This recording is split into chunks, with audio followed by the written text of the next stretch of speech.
brilhante cenário de hoje, eu converso com o José Ville, que eu agradeço imensamente por ter aceitado o meu convite para estar aqui. Tudo bem? Tudo bem, Viviane? Tudo bem. E eu gostaria de saber, nós, né, que trabalhamos com a palavra, com o sentido das palavras, para você, o sentido delas, o poder da palavra, qual que você acha que é a influência na outra pessoa? O que que influencia? Não digo uma narrativa ou algo assim, mas a própria palavra em si. É algo que tem que ser planejado, pensado, mas tem que se cuidar, porque se as pessoas já estão angustiadas, cheias de problema, e se a gente carrega muito, né, você quebra a esperança das pessoas. Então, eu vejo assim que a palavra, ela não pode ser falsa de encorajamento se a situação é complicada. Em resumo, você não tem o direito e não deve mudar a opinião das pessoas, tentar influenciar as pessoas. Mas você tem que dar um parâmetro de comparação. Por exemplo, começou uma guerra na Ucrânia, um exemplo claro. Não significa que o mundo vai acabar, mas muita gente está repetindo esse tema como se fosse a Terceira Guerra Mundial. Ninguém está livre de uma Terceira Guerra Mundial, mas é uma irresponsabilidade você trabalhar com medo das pessoas. A mesma coisa, as pessoas que exageram nas histórias de OVNIs, de questões sobrenaturais. É um jogo com o medo. Eles atraem a atenção com medo, mas isso não é legítimo, porque essa pessoa ganha seguidores. Mas o que ela provoca na vida dos outros? Esse que é o problema. E o Ville fala com tanta propriedade porque faz anos. Há quantos anos, Ville? Já quase está chegando nos 40 já. Quase 40 anos que ele trabalha justamente com isso, com a informação, com a palavra. Ele é um grande apresentador. E eu gostaria de saber, já que você falou em medo, muitos especialistas e terapeutas, psicólogos, enfim, não generalizando, dizem que o medo é um dos sentimentos mais fortes porque ele paralisa, ele trava, né, a pessoa. Você já passou por esse tipo de situação, mesmo sendo negativa ou positiva? Com relação ao medo, para dar um exemplo, eu tinha muito medo de câmera. Eu achava interessante porque quando eu me formei foi justamente quando houve um crescimento da reportagem de televisão, porque já tinha equipamento portátil, e começou a ver essa oportunidade mais do que nos jornais. Eu fiz jornalismo achando que ia trabalhar em jornal, mas daí eu vi os colegas começarem a arrumar emprego em televisão, achei interessante, também fui, mas eu tinha um medo danado da câmera. Um medo muito grande. Sério? Né? Para fazer gravação, eu ia bem, para fazer gravação. Mas quando era ao vivo, até algumas vezes eu pedi para não fazer, porque tinha entradas, por exemplo, em jornal de circulação, de transmissão nacional. E nesse caso, eu ficava preocupadíssimo, porque na verdade ninguém te ensina a fazer isso. Qual é a forma de aprender? É fazendo treinamento, alguém te instruindo, você aprende. Tudo pode ser aprendido. Mas naquele tempo, ninguém ensinava. Você tinha que nascer sabendo enfrentar a câmera. Então, era o meu grande terror, enfrentar a câmera ao vivo. O que me ajudou foi que logo depois, no primeiro ano já de televisão, havia uma oportunidade para o Jornal da Manhã, que era Bom Dia Paraná, na RPC, e que, como eu acompanhava a política, me colocaram para apresentar esse jornal, e durante 10 anos eu fiquei nessa função. Então, nesses 10 anos, sem saber, eu estava me preparando também para o rádio, porque é a fluência, é a capacidade de falar sem texto, e também para a televisão, que é perder o medo da câmera, conversar com a câmera como você está conversando com uma pessoa. Então, apesar, tem amigos que brincam que eu sou o homem mais tímido do mundo. E nunca paralisou em frente a uma? Não, só no começo. No começo realmente tinha muito medo, mas aí eu tentava evitar entrar ao vivo, né? Eu tinha uma timidez muito grande, mas... ultrapassou. Eu era teimoso. A teimosia era maior que o medo. Exatamente. Saber assim, eu tenho que fazer. Eu não tenho alternativa, eu tenho que aprender. Como é que eu vou continuar uma profissão se eu tenho medo de exercer essa profissão? O problema é que isso vai acontecer com todos os jovens. Eles vão ter que aprender sozinho, porque infelizmente não tem quem ensine isso nas redações. Mas hoje existe uma exposição maior nesse aprendizado. Você acha que a exposição ela acaba sendo útil nesse sentido? Da pessoa enfrentar esse medo, se expor, mesmo não correndo bem, é positivo? É que tem uma realidade diferente. Isso que você diz é exatamente o que está acontecendo. Antes, uma câmera, ela só era usada por jornalistas. Hoje, a câmera está em todo lugar, com celulares, com os equipamentos, isso se universalizou. Então, significa que todo mundo, na verdade, hoje, se sente, e até muitos são bons como jornalistas, porque a pessoa pode ter um talento, na verdade ele vira um influenciador, coisa parecida.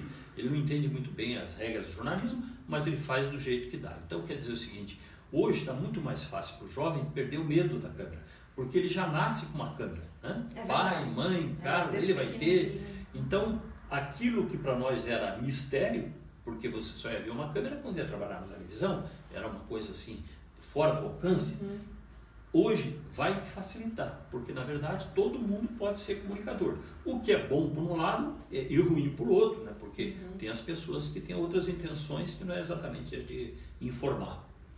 Na linha do tempo, imaginemos passado, presente, o agora e o futuro.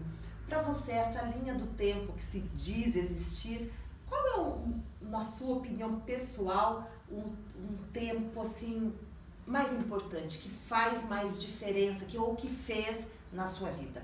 O que você viveu, o que está vivendo agora, o que ainda há de viver?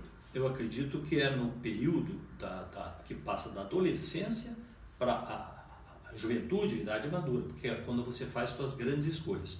O problema é que quando a gente é jovem demais, você não sabe escolher, você faz escolhas ruins e depois você paga por isso.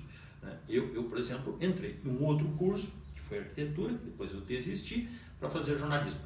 E ainda bem que eu fiz isso, porque eu gostava mesmo de jornalismo. Então eu fico pensando assim, se você insiste em algo que você sente que é errado, você vai passar a vida inteira se arrependendo e depois é tarde demais para resolver. Né? Nunca é exatamente tarde, mas vai dar mais trabalho. Então eu quero dizer que o período mais difícil é o período da passagem da adolescência, juventude para a idade madura, que é onde você comete todos os erros, porque a gente é muito mais inconsequente, a gente se ilude com muito mais facilidade, né? A gente tem um menor critério para escolher as questões fundamentais que tem que escolher na vida, né? E depois fica pagando pro resto da vida por aquilo que você fez nessa idade. Então, é uma idade difícil. E você valoriza o seu presente, o seu agora?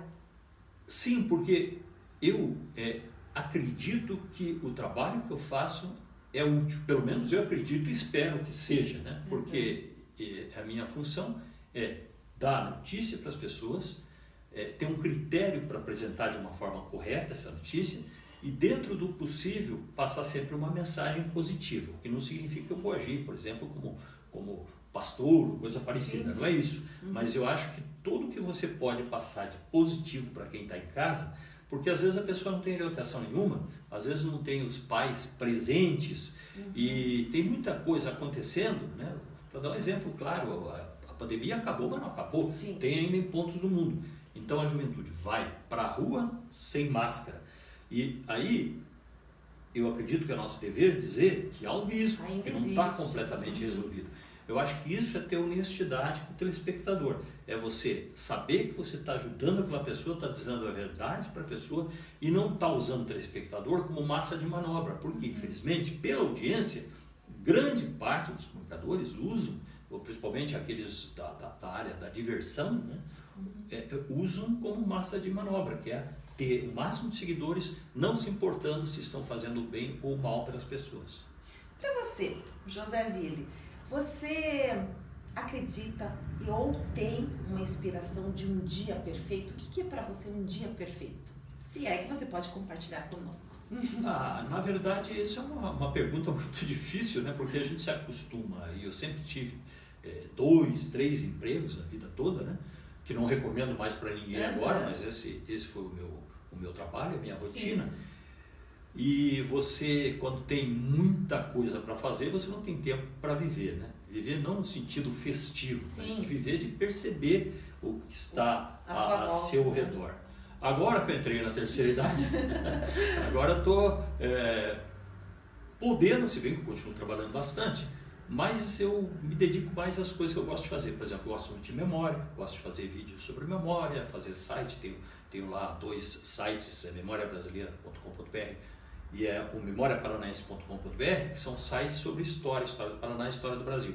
E isso me deixa feliz. Então eu sou capaz de ficar feliz um domingo inteiro trabalhando com isso, porque isso eu não estou fazendo pelo retorno, porque não tem retorno. Sim. mas eu fico feliz por fazer algo de um assunto que eu gosto. Eu acho que isso é importante. Eu lembro de um amigo, Renato Requião Elza Rocha, que diz que você deve desconfiar da pessoa que não tem um hobby, alguma coisa está errado com ela.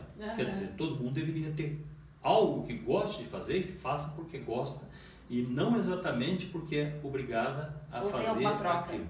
Isso realmente é muito importante, porque você, com o teu hobby, aquilo que você gosta de fazer, e principalmente se ele for útil para outras pessoas, isso te dá uma realização.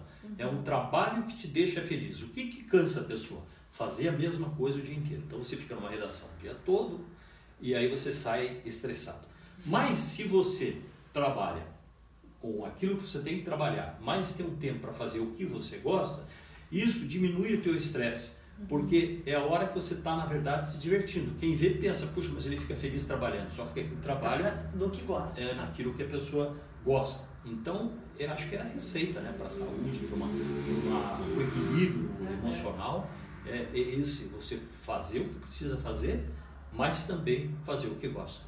Você falou que faz o que gosta de memórias, né? Pesquisas de memórias. Você se identifica com o passado?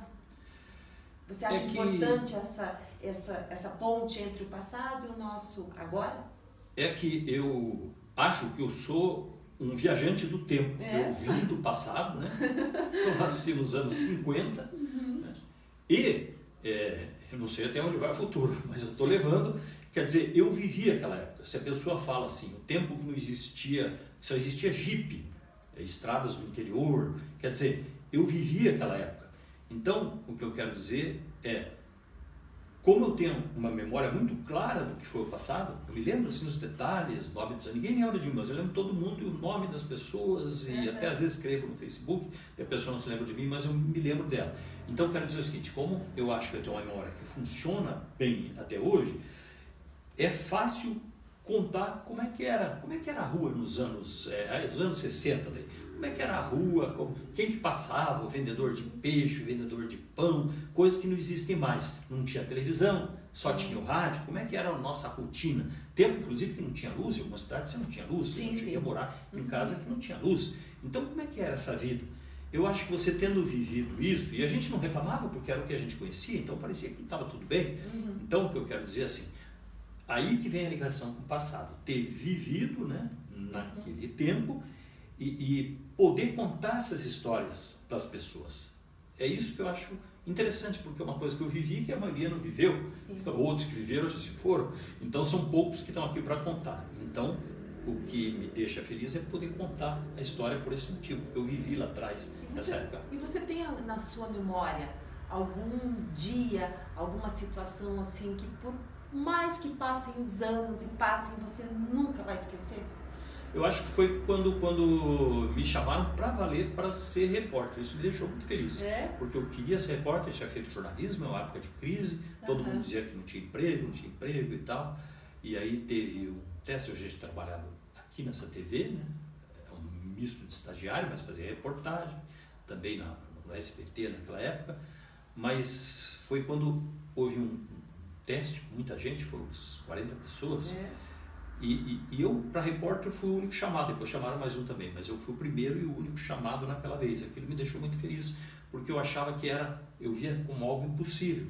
E o fato de terem me chamado me deixou muito feliz, quer dizer, foi assim, o primeiro sinal que eu tinha acertado na minha escolha, porque até ali eu fiquei patinando no tempo, fazendo cursos que não eram a minha vocação, e no momento que você tem alguma coisa dar certo, aí você fica muito feliz, né? Parece que isso, dali deslancha o resto. A partir daí as coisas começaram a andar. Problema vai ter sempre. Sempre vai ter problema, crise e tudo mais. Mas a gente não pode desistir, né? Tem que continuar porque é a nossa escolha. E para finalizar, um dia de fúria, você já teve algum dia assim que você gostaria de apagar, um dia mais que imperfeito, apagar da sua memória? O que marca muito a gente, né? Na nossa profissão, são os momentos assim de às vezes nem sempre você pode fazer o que você acha que é certo. Não significa que você vai mentir ou coisa parecida. Mas às vezes tem um entrevistado que você sabe a história do entrevistado, você pensa, eu não entrevistaria essa pessoa. Mas pelas contingências, né, você faz parte de uma equipe, você tem que entrevistar. Né? e de uma forma que não seja agressiva, que você não passe a agressividade. E muitas vezes, como você conhece a história e passado tempo das pessoas, grande parte delas, quando você vai entrevistar, você já sabe qual é o passado daquela pessoa, o que ela tem de irregularidade, coisa parecida. Então aí você se sente meio assim um farsante, porque na verdade você deveria poder informar, mas você não pode, porque é a tua profissão. Né? Assim como o delegado não pode colocar a pessoa na cela, porque tem um processo todo jurídico. Então é essa frustração maior, assim, que assim, você vê as nulidades prosperarem, né? As pessoas assim que não mereceriam e que têm realmente muito mais males do que bens feitos para as pessoas, para a sociedade, mas são as pessoas que triunfam pelos fatores que a gente conhece. Isso deixa a vida menos perfeita, mais imperfeita, né? E mas temos que lidar com isso. Temos que enfrentar, né? É a regra do jogo, infelizmente. É a regra do jogo. Eu gostaria de agradecer imenso a sua presença aqui no meu brilhante cenário. Obrigada, sucesso para você e para você que nos acompanha. Até o próximo programa.